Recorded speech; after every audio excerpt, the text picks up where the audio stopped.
Rosalyn Masterson comes back today to finish out her interview with her first book called The Storm is Over. Today we have the privilege of hearing Rosalyn read to us the last chapter in her book called Reflections. Rosalyn, thank you for showing up and allowing this interview to be possible. Good morning, Sheila. No, thank you. Thank you for wanting to do this with me and for me. You will never know how grateful I am to you and with your wisdom and you wanting to help me. So I thank you. And I also thank my awesome mentor, my spiritual dad. We're grateful for you, Rosalyn. Are you ready to read to us? Am I ready? Are you ready? Reflections on my life. I am no longer ashamed of being me. I am not a quitter, no matter how many times I tried to give up my alcohol and drug addiction and failed to do so. I never gave up. Today, I am not the broken vessel of a woman I once was, nor am I completely healed or whole. Every day I do all I can to remember that I have been given a second chance on life. And I try to make each and every day count. I start every day with prayer and ask for the courage and guidance to give my best to all I encounter. I try to remember not to be afraid. I can face my fears and do not allow them to control my life. I have begun to watch for the various winks from God that come my way to help me live life more fully. One has to watch for those winks, and when they come, embrace them as the gift from God they are. I received many gifts while at the Stout Street Foundation, including the courage to dream and find ways to make those dreams come true. With Short Stuff's help, I learned how to manage my money and realized that I did not have to spend every dime I earned. She helped me to begin to save my money so that I could become a homeowner. It took me 2 years, but I was able to save $2,000 for the down payment for my condo. In November 2004, I became a homeowner. For the first time, Princess and I had a place of our own. I celebrated having a mortgage payment. I am the first of my family's cousins to own my very own place. I also began to clean up the wreckage that I had created when I relapsed after Centercore. I paid off all my credit card debt and I learned to live on little. I never needed to buy the most expensive things on the store shelves. As long as it was clean and it fit, I was content to buy those clothes. I taught Princess that sacrifice needed to be made in order to make our dreams happen. We ate a lot of pizza in those days. Princess and I had to rely on public transportation to do everything we needed to do. We would walk several blocks to the grocery store and push the grocery buggy home through the snow in order to get our food home. We took the RTD and the light rail everywhere, oftentimes having to transfer multiple times to get where we needed to go. In 2002, when I was able to buy my very first car, I was 42 years old. Wow. It was a 16-year-old Honda Civic that I nicknamed Jesus, as it had a symbol of Jesus on the back of the car. Our lives changed dramatically as a result of that car. I was beginning to make good things happen in my life, and I felt so good. No more buggy pushing in the snow. I opened a legal checking account. This too was a huge help to my budgeting and paying bills. Before this time, I would drag Princess with me to the post office and have to purchase money orders to pay each and every bill. Having a simple checking account made our lives so much better. I realized that too many people owning a home, a car, and having a checking account is just part of life. But for me, they are symbols of hope, dreams that I thought I would never have. Oh, excuse me.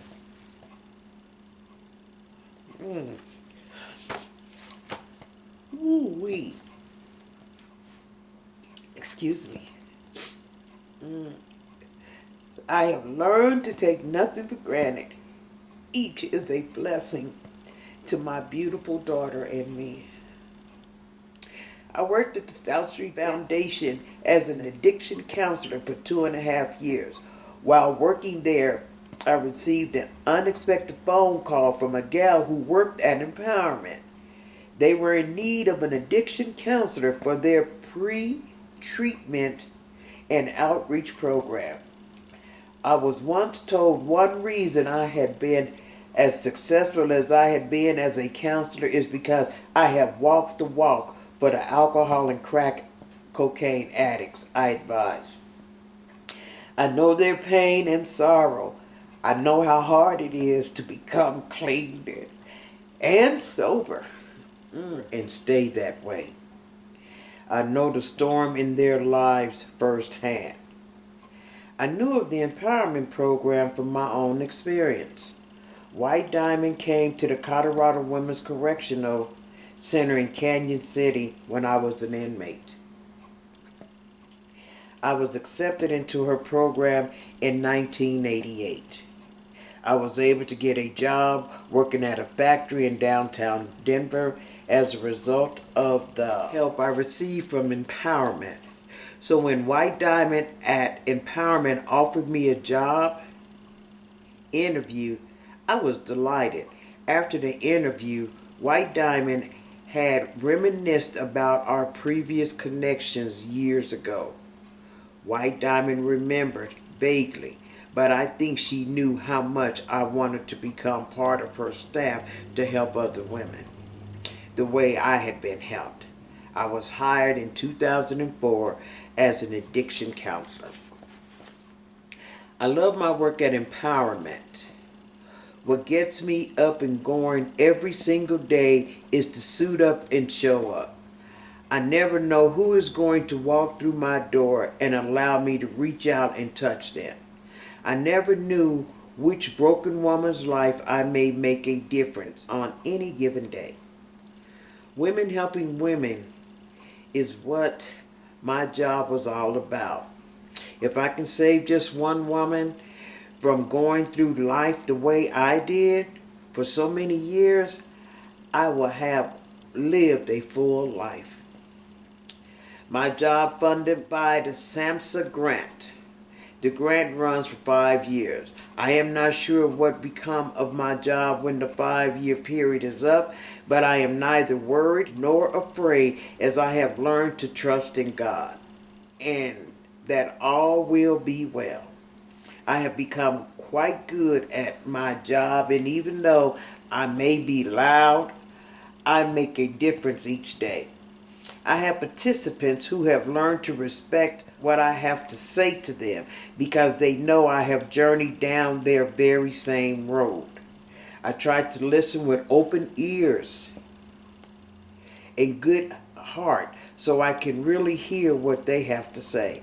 I know that each woman is an individual who deserves my good listening skills.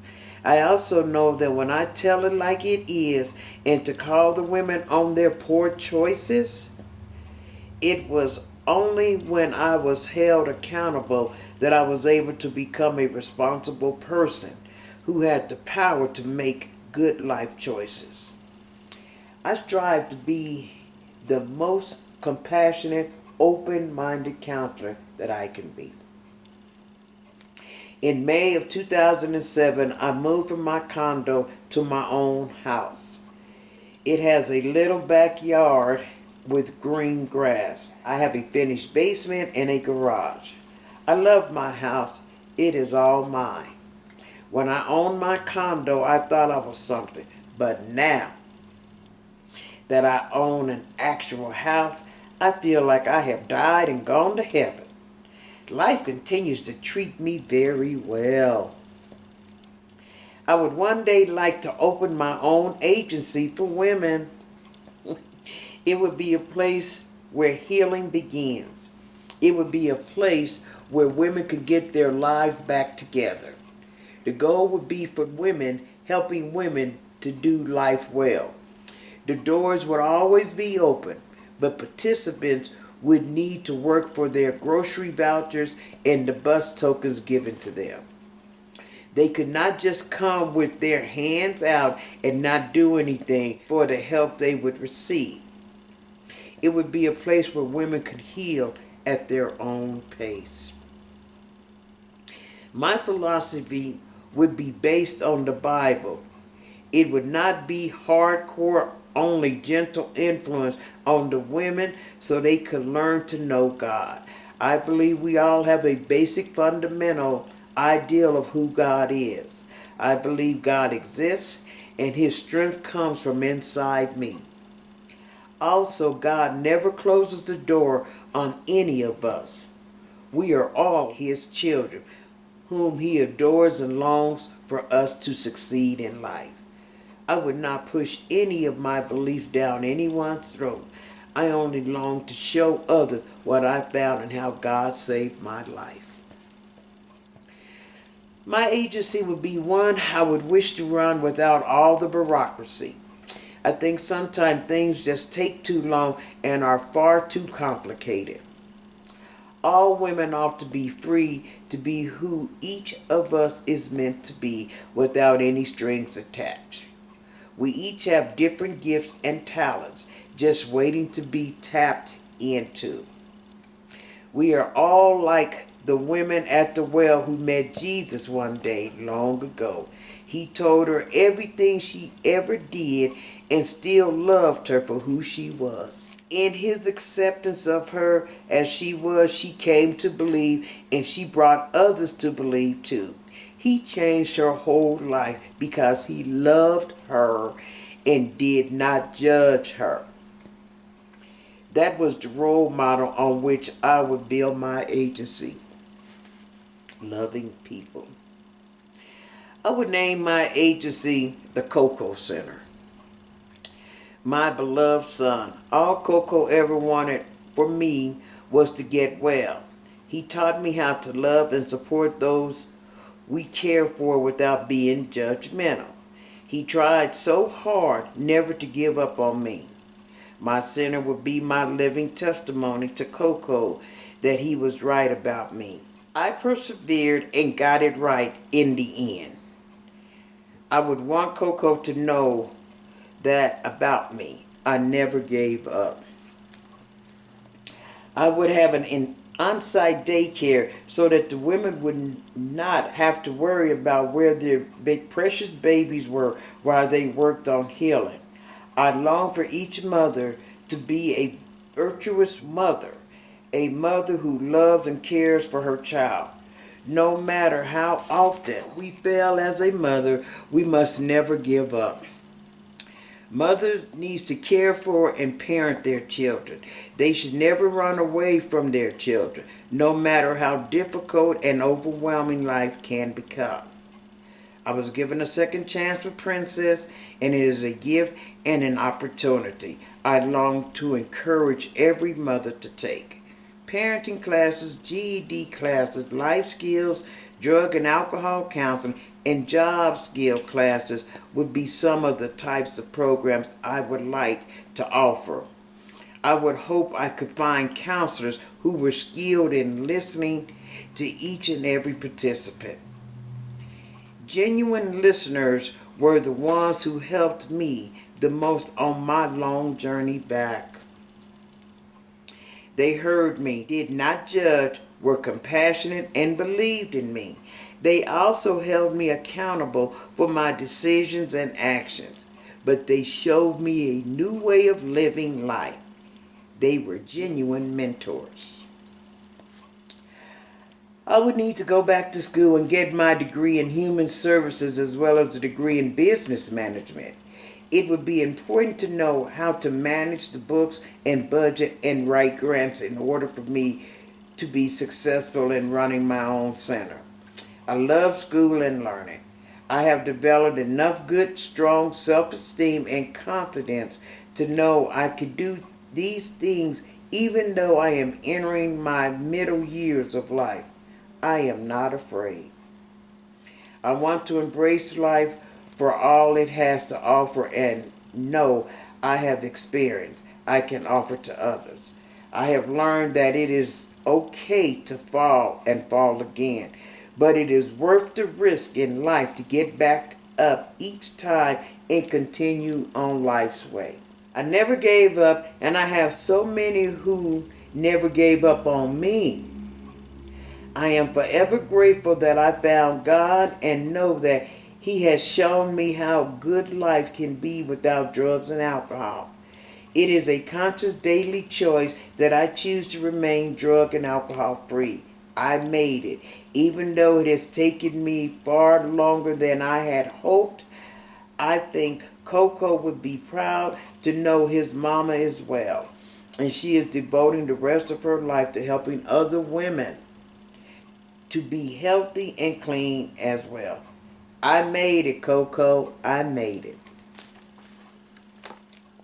Rosalyn, that last chapter on your reflections in life was absolutely beautiful. Your journey is heart-wrenching and touching. I'm definitely sitting across from a real-life miracle. We wish you the best of luck in all your future endeavors, which will be many.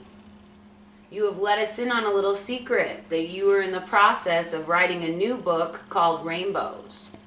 We look forward to you finishing this book so we can read about all your experiences and miracles that have happened to you since your first writing of the book called The Storm is Over. Rosalyn, sitting here with you now, I can absolutely, beyond a doubt, agree with the title of your book. The storm is over. Yes, the storm is over, Sheila, and just thank you. I'm just so excited. Wow, what a journey.